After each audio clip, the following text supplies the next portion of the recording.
Hi guys, in this video I'll show you how to fix Microsoft Store not downloading apps.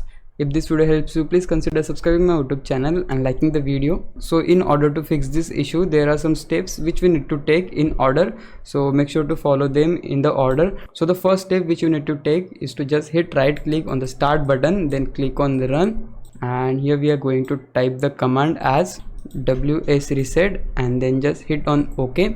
So what it will do, it will just open your Microsoft Store and clean up the cache from your computer.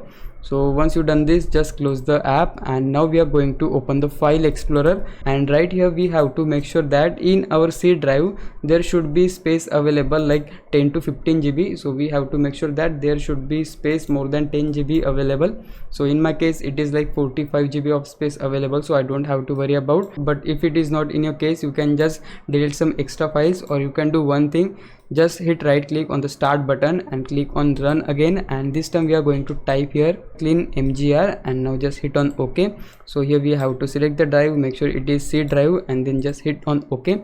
So now it will open your files which are temporary files. Some are from your recycle bin, because this is our junk files, so we just need to select them and just hit on OK. And now we are going to delete them. So once you delete all of these files, we are going to move to our third step, and it is that we are going to search your command prompt. Right click on it and just click on run as administrator, and here we are going to click on yes, and right here we are going to type the command as sfc space / scan now, and then just hit enter. So the process of scanning is started, and once it complete, you just need to close this up and restart your PC. Once you restart your PC, now you can go and check if your problem is solved or not. And if your problem is still there, you can do one thing, just hit right click on your Windows and then just go to settings, and right here we are going to look for the option Windows Update, which you can see right here.